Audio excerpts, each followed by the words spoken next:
At OMODA JAECOO, we are committed to delivering a high-quality customer experience across the entire lifespan of every vehicle. We believe that delivering value does not stop at the point of sale, it continues through every stage of ownership.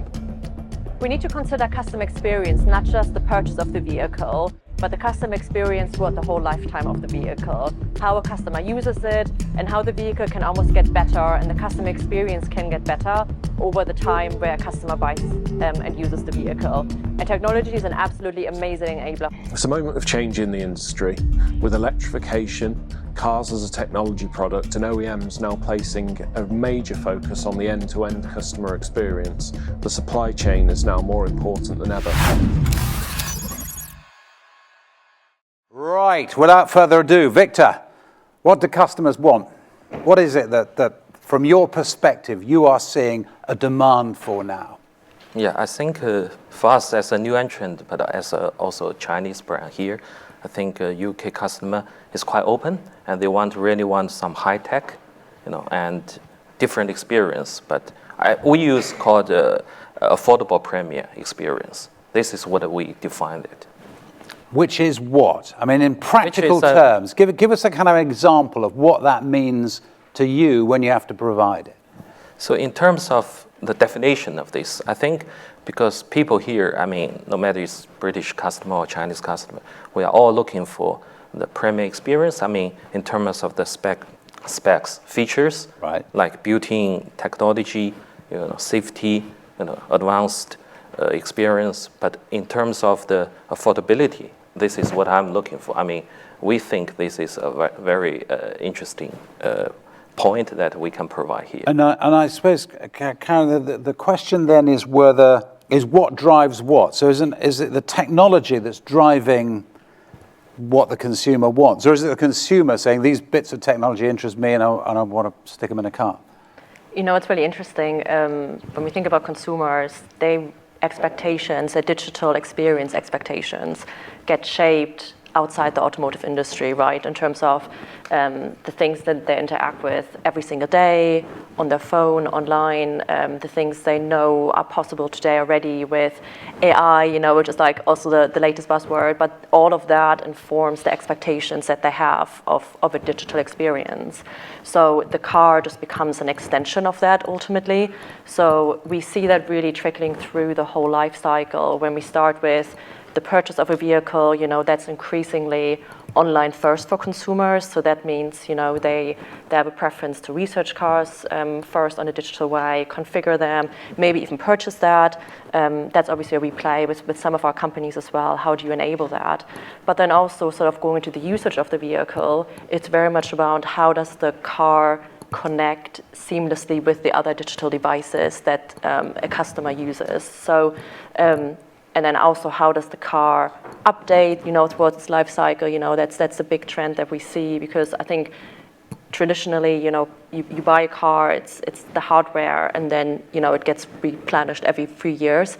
That expectation, those kind of long periods where to the consumer not a lot happens, that's expectation is certainly changing. And I think it's both the technology enabling that and shaping that expectations, but also consumers increasingly asking for that because they see it outside the automotive. It was really interesting, wasn't it, hearing Vanessa, wasn't it, from Volvo, saying that this QR code that you could get where the cobalt came from, but also I thought even more crucially, really, for most consumers, just the battery health and more stuff about the battery. That's got to be, and information that is constantly available, and when it changes, you see it change.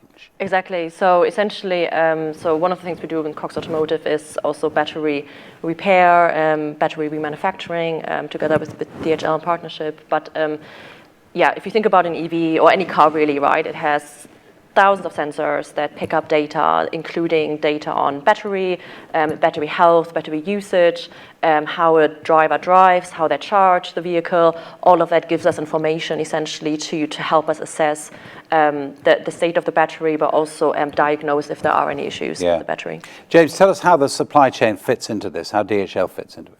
Well, we've just heard that there's a real focus on the end-to-end customer experience. The OEMs are trying to provide a more personalized connected omni-channel experience for the customers. And what that's driving is a digital transformation within the supply chain, or supply chain 4.0. So as service providers in that space, we need to concentrate on providing digitally powered supply chains that are resilient, agile, because the networks change much quicker than they used to, but also providing end-to-end visibility, real-time visibility and connectivity to enable the OEMs to deliver on their customer promise. Do you have a sense of whether things are moving faster now than they were? I mean, even sort of 3 or 4 years ago. Because I mean, certainly as a consumer, and not just in this actually, in all of our, if you think of technology and then culture in a kind of broad sense, culture is downstream of technology, isn't it? Things happen and then people react, use, pick stuff up. I'm thinking of, you know, just texting many years ago. A lot of people thought that's not going to take off, and then it did. And I mean, those are the things that are going to be difficult to keep up with, aren't they? Yeah, I think most industries are moving quicker than ever, aren't they? It's not just automotive. But one thing that we're definitely seeing now is, whereas logistics services probably even 5 years ago were commoditized, it was a race to the bottom on price, we're now seeing a more collaborative approach, because there's an acknowledgement of the importance of the end-to-end supply chain rather than just a truck or a warehouse service. Mm. Victor, when it comes to price, and you mentioned, I thought it was interesting, you mentioned when we were talking at the beginning about technology, you mentioned that people want the whole thing to have a kind of luxurious feel, and that's still important to them. In other words, can we go too far in suggesting that actually all people are interested in is the technology, that the car itself, the kind of thing itself, whatever it's made of, also matters? I think based on our research, we find that in the UK, the sub £40,000, this segment, I think we think this is a good gap or something we can fill in with our very tech-saturated cars that we think can meet the demands of the customers. But in terms of the digital online channels, whatever we talk about, I think OMODA JAECOO, we believe it's a combination of both. It's not just the online technology, digital, but we think, the people still want the physical contact by the showroom retail experience. So that is also a very important pillar for us. So we built up these, physical showrooms across the country. So it's two things, online digital experience plus this offline, physical contact, and the built-in technology within the car, and the affordable price. All these things combined, I think it is really driving the business forward. But it's beauty and technology, isn't it? And the technology's got to work, but there's also got to be there's something more to it, I suppose, is the point. Yeah, I think the car itself, of course, in terms of the car itself, the people love it, not just because of technology, but maybe because of the, shape or design or whatever. And also maybe the new powertrains, EV or plug-in hybrid technology or whatever. So we call it a super hybrid system, but we think there's a new, plug-in hybrid technology, which is quite different from the mainstream, products. So this is, all these combined are things that can drive this consumer forward. To what extent does, James, when we're looking at at maintenance, etc., to what extent does technology drive the way in which that service is provided, will be provided in the future? Yeah, this comes back to the visibility and connectivity and the, I suppose, increased expectation and focus on the customer experience. So I think typically a transport management system, because ultimately our role in this process is to get to the parts to where they need to be in order to get the car back on the road. Typically in a traditional transport management system, you would have a lead time that says, if we collect from this location here, it will take 2 days to deliver over here, say. Now, there's a more integrated approach, because you're integrating with the carrier to provide visibility on the status of that delivery. You're integrating with other services to show things like road closures, disruption in ports, things like that, to give an actual expected lead time. And that might then drive a decision-making framework through that digital solution that enables you to reroute parts or expedite in a different way in order to provide a better service level. And that then leads us to the customer experience of a vehicle that is being serviced and is being altered during its time and is having software upgrades, et cetera, et cetera. How much is the customer experience, not just of buying the thing in the first place, but actually living with it for year upon year? How much is that now impacting on everyone's decision making? Oh, it's massive. So when you think about, just the software-defined vehicle, right, which is obviously a huge topic for our industry, it's a big paradigm shift really in the automotive industry. So when you think about how traditionally cars are very hardware-centric, you have ECUs that control different parts of the vehicle. With the software-defined vehicle, it flips it on its head, essentially, right? So it's all about a centralized, computerized platform, essentially, throughout the lifecycle vehicle, essentially you can have updates on key functionalities, key features. So the car, some would say the car's never finished, some would say actually the customer experience gets better throughout the life cycle, really, right? Because it kind of allows you and allows the OEM to update and that vehicle throughout. It always provides the customer with a learning vehicle to some extent as well. And you talked about the maintenance element of as well, sort of from a supplier point of view, right? All the data we could collect in terms of not just for batteries, but in general, if we know which part is likely to fail because we have the data for it, we can preempt certain fail states, which ultimately provides a better customer experience as well, reduces the downtime. We could already order the parts. You can already make appointments at some point with your retailer, and all of that kind of happens in the background without the customer having to actively partake in it.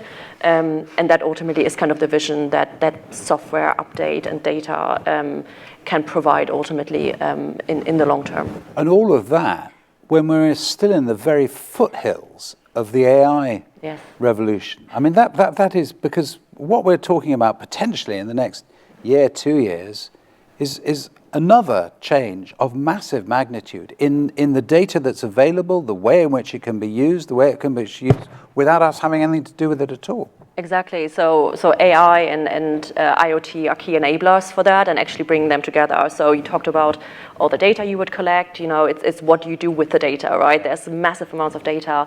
You've got to be able to turn that into something that creates value for the customer, and that can be through models. It can be through natural language processing, which means the way you interact with your car also becomes more human-like, more companion rather than what we know today.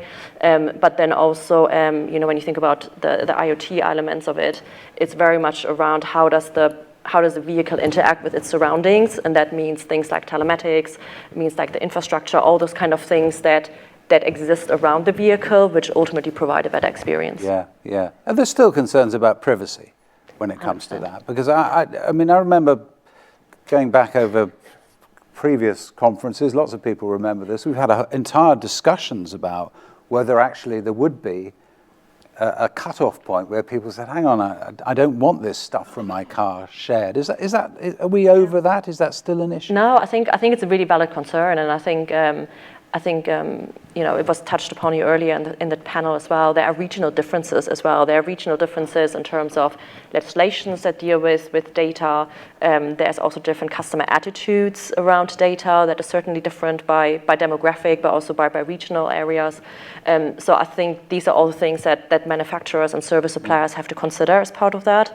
And I think it's also something we've got to be able to give the customer choice. Not every customer will want the vehicle or the OEM to have all the data, right? And that will come with certain maybe features that are not available then, but I think that's kind of the challenge that there is as well, that not every customer will want the whole end-to-end, fully transparent solution, and how do we service that as well? And I suppose if I look kind of from a supplier point of view, we get cars in the remarketing space, and then we get them ready for the next user, essentially, right? So for us, from an operational point of view, we always have the questions as well, how do we make that car ready for the next customer, but also protect the space from the previous customer. Yeah, which is an interesting one. Victor, how do you deal with privacy issues? And I'm thinking particularly Chinese manufacturers. You think there are all sorts of crazy stories in the press, not necessarily the more responsible bits of the British press, but things about, suddenly if there's a problem with the Chinese government, everything will go off the road or stop working or, this, that. And we were hearing earlier on about Huawei and the decisions that have been taken about Huawei. From your perspective, what's the challenge when it comes to convincing people, if indeed there is a challenge when it comes to convincing people? Sorry, in terms of the... In terms of privacy and the amount of data that the car itself is going to have and, in a sense, transmit. I think this is a very topic that I think the industry keeps talking about. So we, as a responsible Chinese manufacturer, we are the largest car exporter for the last 20 years since early 2000. So we have been doing business around the world, right? So I think in terms of the data privacy, data protection, and also respect to the local custom, local, people's legislation, these things are already inside of our company enterprise, So I think we, as a corporate citizen here, so we always follow the regulation, the requirement, and to be honest, we also follow strictly the GDPR, data protection requirement, and we respect the privacy. The people's privacy. So, yeah, I think it's not a big issue. For us, at least for us, but. To be honest, I think all the Chinese brands that are doing the international business now, they all realize, the importance of these data protection things. So, which is it's not. I think personally, I think it's not a big issue now. And we store the data in Europe, in UK. We protect it. We are not using it for, for other uses.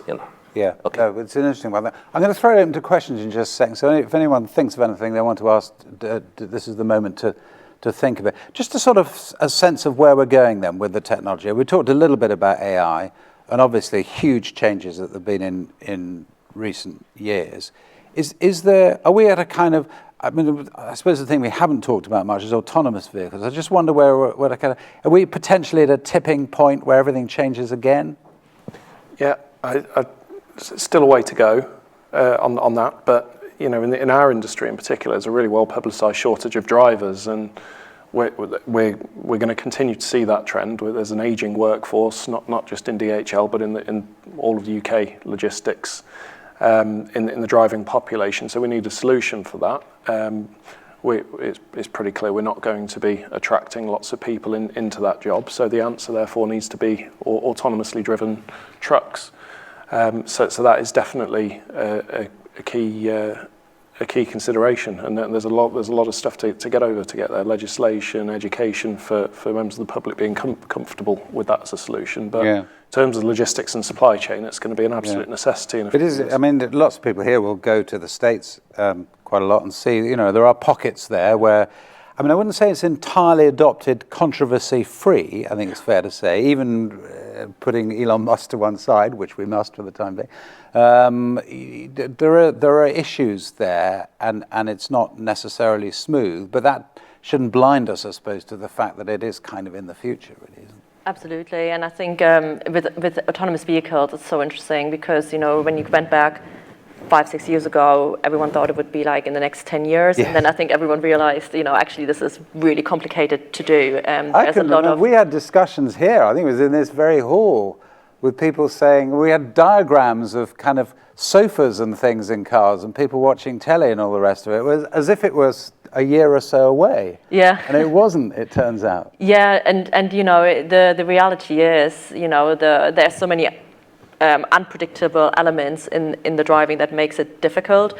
But I completely agree with James's assessment and also what you said. I think there will be pockets and there will be certain parts of the industries that will progress quicker.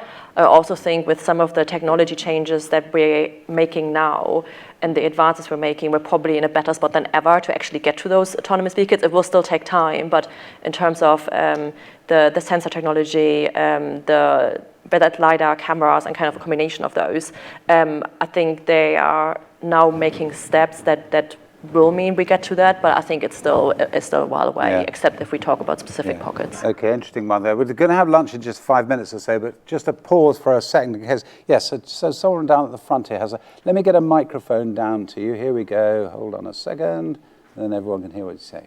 Okay, go. Hi, I'm Matt Oliver from The Telegraph. I've got a question for Mr. Zhang.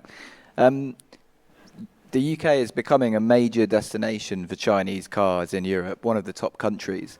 But we haven't seen any Chinese companies, announcing plans to open factories here yet to do production here. I'm just wondering why you think that is, and whether you think it could change soon. Brilliant. Victor. Yeah, good question again. So yeah, I think I also been kept asking by many media people about this topic. I think it's to be honest, if you look at the history, automotive history, I think Chinese brands are just coming by the last 2-3 years, and more are coming, as you said. So I think localization, local production is something that if we a brand want to be here, to be committed to be here, it's something that we should do. So that is why I always say this is an open topic. Everything is on the table. We are considering, we are talking with the relevant parties. So I think other companies, Chinese companies, maybe also are considering this thing. So maybe it's just a matter of time that you will see some of the great news coming. Okay? Yeah. Do you expect it to happen? Yes, I think so. You do? Yeah. Okay, yeah. Anyone else? No? Yes, right at the back. Sorry, you've got to hike up to the back. There you go, thank you. Thank you. Question about the customer experience, particularly the products and services that you think may be offered in the software-defined vehicle, and particularly what incentives the customers can be given to share their data. Because it's all about, we talked about privacy concerns, governance concerns. What's the carrot for people to tell you how badly they're driving? Karoline.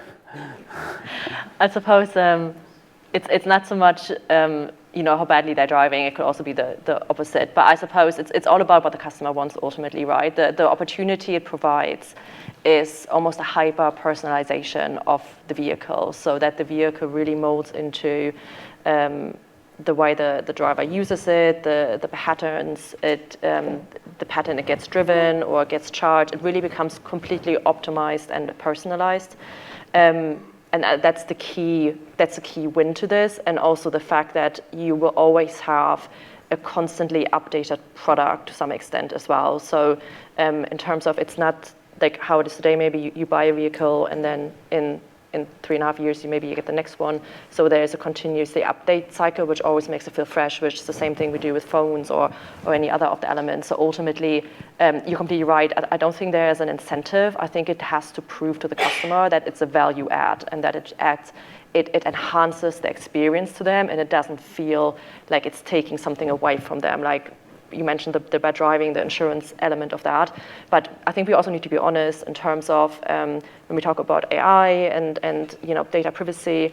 One other thing to consider is AI can have biases in the way it's trained, and that is also something that the industry needs to be really mindful of in terms of if it applies AI, and you mentioned insurance or something, how do we not inadvertently put bias in some of the models as well. So loads to think about. It's a really complex project, but ultimately I think the only incentivization is a value add experience for the customer. But I mean, I suppose that's the thing, isn't it? Because when we look at updates to these things, you do sometimes think, I wish they hadn't done that, or I wish I hadn't signed up to it. I mean, it is going to be a challenge, isn't it, for the industry? Because there are some updates to software that are in our daily lives that don't work actually very well and introduce glitches and things that weren't there before. And that experience, it's got to work, hasn't it? Otherwise, you're going to have a lot of very angry customers.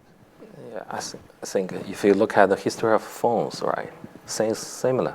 I think we're improving together with our partners, like with Cox or DHL, right? I think with the whole, industry, we're improving the customer experience. Things will happen definitely, as you said, but we are listening to the customer complaints and we are improving. So I think since. And I suppose in a way it's the speed of the improvement that is the incentive. To go back to the question, the incentive is that yes, it might be annoying at first, or it might go slightly wrong, but people are working on this stuff, as they do with the phones. Yeah. This is exactly the same as the relationships we see with our customers. So there's a greater need to collaborate in data. Yeah. And probably we're now asking for data to be made available to us that previously we wouldn't have done. So that requires trust on both sides to make some of these projects work. And do you see the trust coming? I mean, what encourages the trust, I suppose?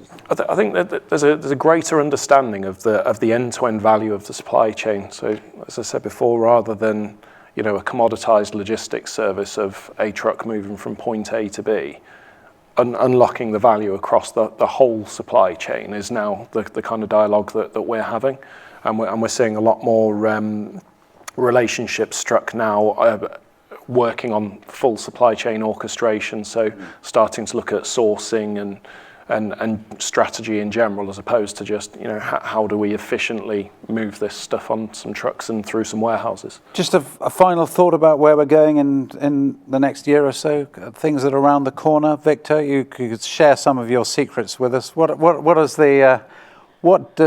should people be looking out for in the space of technology and the customer experience? I think always put the safety. I think safety is always the highest factor that people should always think, no matter what kind of products you are looking for. So, because safety actually represents a lot of things like ADAS function, this new technology, even the new powertrains, is always because people drive the car. Yeah. I care more for the safety.